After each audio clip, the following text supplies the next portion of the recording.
আসসালামু আলাইকুম দর্শক, welcome back to my channel Food Files by Munmun. আজকে আরও একটি দারুণ স্বাদের সালাদের রেসিপি আপনাদের সাথে শেয়ার করব। তৈরি করে দেখাচ্ছি খুবই হেলদি এবং দারুণ ইয়াম্মি চিকেন সালাদ। যারা ওজন কমাতে চাইছেন বা ওজন নিয়ন্ত্রণ করতে চাইছেন, অথবা যারা সবসময় হেলদি খাবার খেতে চান, তাদের জন্য পারফেক্ট একটা রেসিপি। ওজন কমাতে খুবই সহায়ক এই চিকেন সালাদ। চলুন দেখে নেই কীভাবে তৈরি করে নিতে হয়। চিকেন সালাদ তৈরির জন্য আমি এখানে 100 গ্রাম পরিমাণ চিকেন ব্রেস্ট নিয়ে নিয়েছি।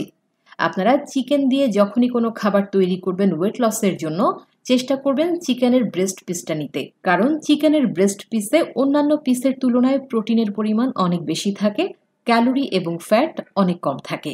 যেমন 100 গ্রাম আমরা যদি চিকেন ব্রেস্ট নেই, এতে 31 গ্রাম থাকে প্রোটিন, 3.6 গ্রাম থাকে ফ্যাট এবং ক্যালোরি পাবেন 165। তার মানে বুঝতেই পারছেন এটা কতটা প্রোটিন সমৃদ্ধ একটি খাবার।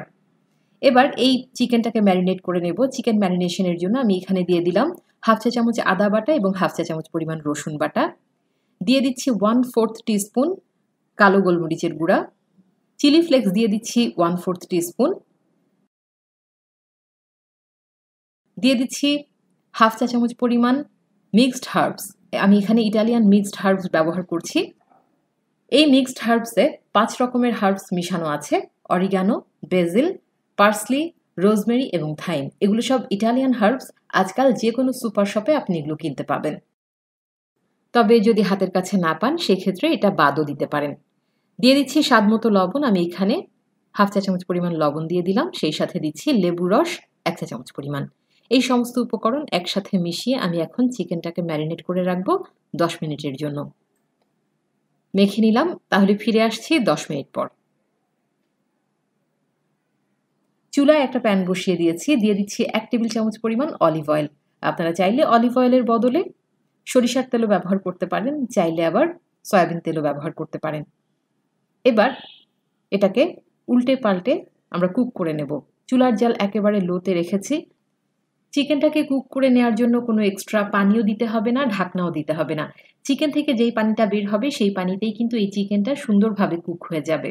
সময় লাগবে প্রায় 15 থেকে 20 মিনিট। একটা পাশ 7 থেকে 8 মিনিট কুক হয়ে যাওয়ার পরে আমরা উল্টে আরেকটা পাশ 7 থেকে 8 মিনিট কুক করে নেব। একটা কাঁটা চামচের সাহায্যে আমরা এভাবে একটু চিড়ে নেব, এতে করে চিকেনের ভেতরটাও বেশ ভালোভাবে কুক হবে। তবে এই কাজটা আপনি চাইলে প্রথমেও করতে পারেন। তো আমি এই চিকেন ব্রেস্টটাকে খুব ভালোভাবে কুক করে নিয়েছি, প্রায় 15 থেকে 20 মিনিট সময় নিয়ে। এবার এটা হয়ে গেছে, আমি এটাকে উঠিয়ে নিচ্ছি।